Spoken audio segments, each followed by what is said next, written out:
Oke, selamat datang kembali di sesi bedah sumber kita. Kali ini kita mau bahas materi yang Anda bagikan ya. Fokusnya ke bab yang, wah menarik banget nih dari The Success Principles. Bab 10, melepas rem. Pernah nggak sih Anda ngerasa udah kayak ngegaspol gitu, tapi kok rasanya ada yang nahan?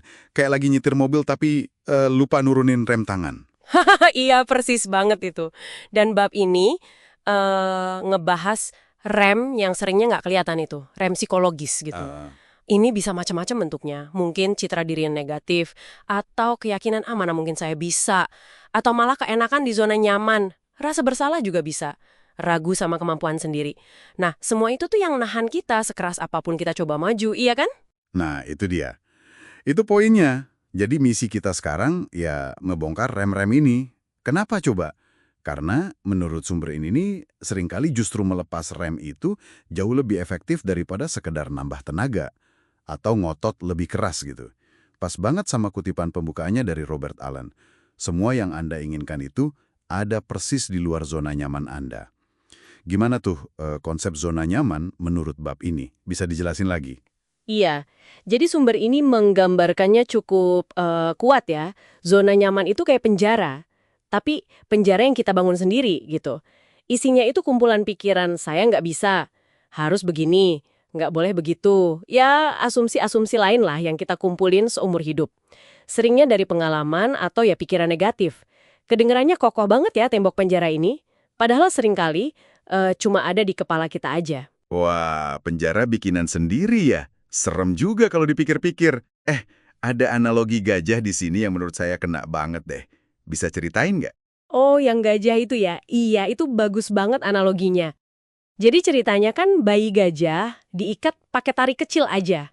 Dia coba lepas, nggak bisa. Mungkin karena masih kecil ya, tenaganya kurang.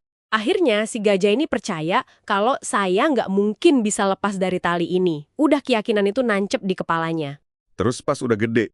Nah, pas udah dewasa, badannya udah gede, kuat banget, jauh lebih kuat dari tali kecil itu. Tapi karena keyakinan masa kecilnya itu, dia bahkan nggak nyoba lagi buat lepas. Dia diam aja di ketali yang sama. Astaga, bener juga ya. Kita kadang gitu juga ya. Terjebak tali keyakinan lama, padahal sekarang mungkin udah beda situasinya, udah lebih mampu. Betul sekali. Dan cara kerja si zona nyaman ini dijelasin lagi pakai analogi termostat. Tahu kan termostat AC atau pemanas? Iya, yang buat ngatur suhu itu kan? Persis.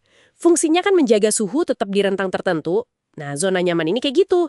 Dia menjaga kita tetap di suhu tertentu. Misalnya suhu finansial. Sumber kasih contoh ada tenaga penjual yang punya citra diri atau mungkin kebiasaan ya, dapat komisi $3.000 sebulan. Itu suhu nyamannya dia. Kalau di minggu pertama dia udah capai target itu, tahu-tahu dia jadi santai aja di sisa bulan. Kayak udah aman. Sebaliknya, kalau udah akhir bulan tapi belum capai target, wah dia bakal kerja keras banget, mati-matian biar pas dapat $3.000 itu. Nggak lebih, nggak kurang. Dia balik ke suhu nyamannya. Ini dia nih. Ini kayaknya insight penting banget ya dari sini. Jadi, langkah pertama mungkin sadari dulu suhu atau batas tak terlihat yang mungkin Anda set buat diri sendiri.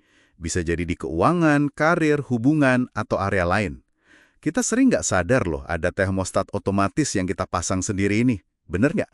Iya, bener banget. Dan poin kuncinya, seperti yang ditekankan di sumber ini, adalah ini.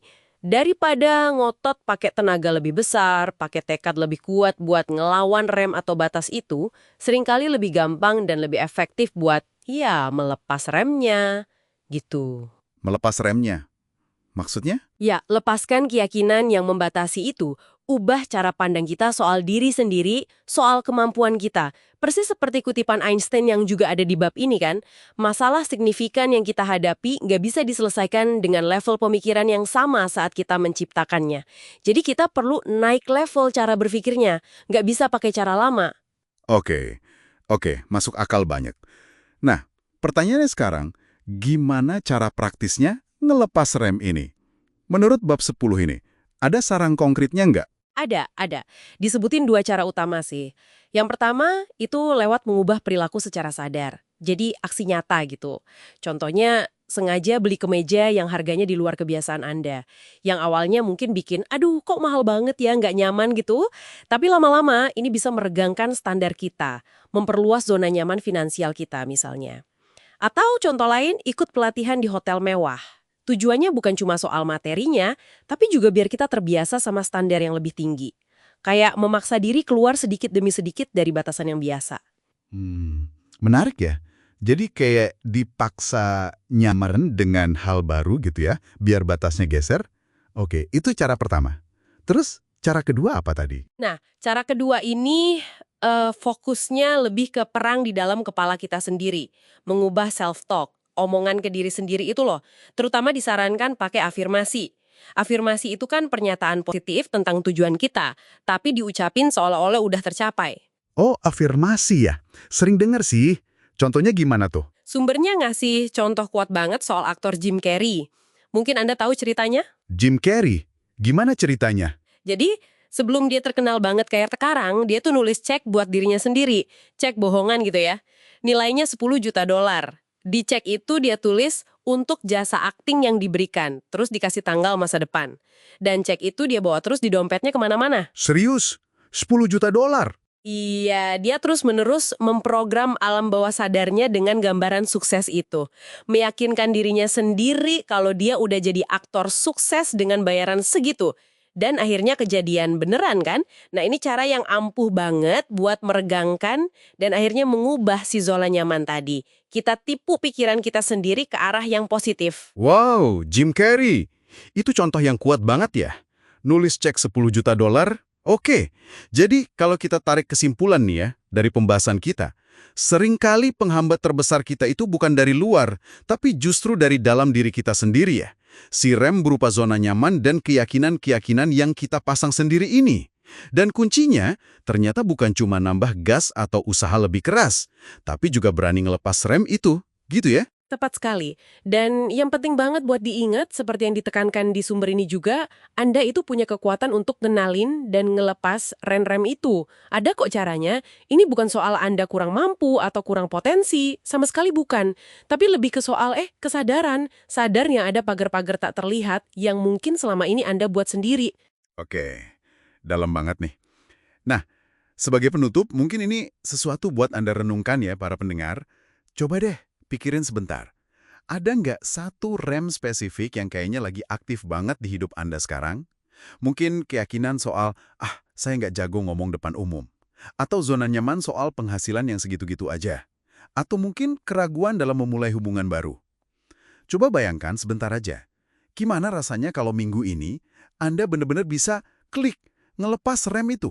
Kira-kira apa satu langkah kecil pertama yang mungkin terjadi kalau rem itu udah nggak ada? Coba direnungkan ya. Oke deh, terima kasih banyak sudah menyimak pembahasan mendalam kita kali ini. Semoga bermanfaat ya. Sampai ketemu lagi di sesi berikutnya.